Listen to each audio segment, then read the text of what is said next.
जन सेवा दल का हुआ गठन, अति पिछड़ों के साथ सरकार बनाने की तैयारी। जी हां, आपको बता दें, आज सिविल लाइन स्थित एक स्थानीय मैरिज हॉल में जन सेवा दल के राष्ट्रीय अध्यक्ष विनेश ठाकुर पहुंचे। उन्होंने बताया कि अति पिछड़ा को सामान्य श्रेणी में लाने और राजनीति में भागीदारी के हिस्सा देने और एक उच्च स्तर पर पहुंचाने के उद्देश्य से जन सेवा दल का गठन किया गया है।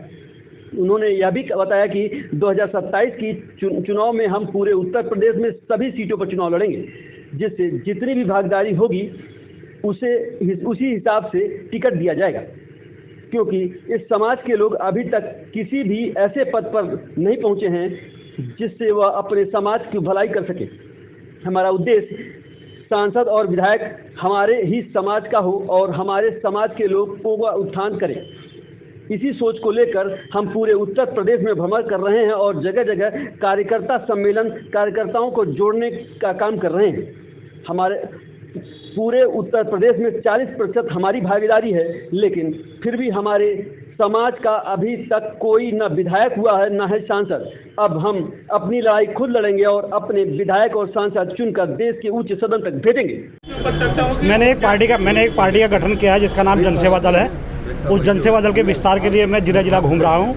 उसमें अति पिछड़ों की जनसंख्या अनुपात को लेकर जनसंख्या अनुपात के हिसाब से हिस्सेदारी डिमांड है हमारी, और हमने इसी चक्कर में जनसेवा दल का गठन किया है। क्योंकि पाल, प्रजापति, सैनिक, कश्यप, अति पिछड़ा समाज के लोग देश भर में 40% की आबादी है, और 40% की आबादी में जैसे मैं सैन सवितानंद समाज से आता हूँ, इसका आज तक आज़ादी के बाद से एक भी विधायक नहीं बन सका है, एक भी सांसद नहीं बन सका है, जिसके लिए इसी तरह से अति पिछड़ी जातियों की संख्या जो भी अति पिछड़ी जाति हैं उनकी सबकी स्थिति एक जैसी है। मैंने जनसंख्या अनुपात में हिस्सेदारी दिलाने के लिए बीड़ा उठाया है और इसीलिए जनसेवा दल का गठन किया है। नमस्कार, थैंक यू। इससे पूर्व में भी कई जातियों ने अपनी पार्टियों का गठन किया। निषाद पार्टी है और तमाम पार्टियां हैं। नहीं, सबने किया, उनकी मजबूरी रही, वो सब लोगों को इकट्ठा नहीं कर पाए। हम लोगों ने एक प्लान किया है कि हमें इक्वल टू राष्ट्रीय अध्यक्ष, जैसे मैंने पार्टी का गठन किया, राष्ट्रीय अध्यक्ष बनाया, विनेश ठाकुर राष्ट्रीय अध्यक्ष बनाया है। इसी तरह से पाल, प्रजापति, सैनिक, कश्यप समाज के लोग और जो वंचित जातियाँ हैं, जो कोई भी जाति हो, जो वंचित जातियाँ जिनको सत्ता में हिस्सेदारी से वंचित रखा गया है, उनके लिए मैंने ये पार्टी बनाई है। और उसमें 10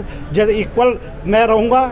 अगर मानिए हम लोग पावर में आते हैं तो हमारी जो मेन बात रहेगी, मुख्यमंत्री के बाद जो भी डिप्टी सीएम, प्रत्येक जाति का एक डिप्टी सीएम होगा और वो अपनी अपनी जाति का नेतृत्व करेगा। हमारा मकसद सीधा इतना है कि हम चाहते हैं कि जिसकी जितनी संख्या हो उसके अनुपात में उसको सरकार में हिस्सेदारी हो, अपनी बात रख सके।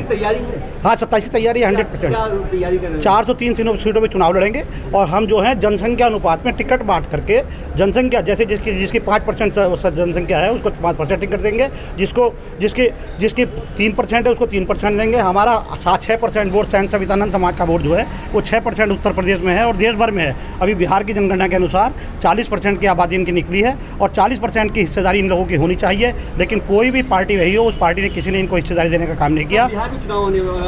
बिहार में हम इन्वॉल्व शायद ना हो पाएँ, क्योंकि अभी हमारा संगठन का विस्तार चल रहा है और हम चाहते हैं कि हम उत्तर प्रदेश की 403 विधानसभा में चुनाव लड़ सकें। हम देश भर में भी छोटी पार्टी हैं, अभी शुरुआत हमने की है, अभी हम उतना अपना बीड़ा नहीं उठा सकते। किसी पार्टी से अलायंस भी होगा? नहीं, ये तो समय बताएगा, समय की बात है, आज की बात है, ये तो देखा जाएगा हम कहाँ तक पहुँचते हैं, कहाँ तक नहीं पहुँचते हैं, है ना।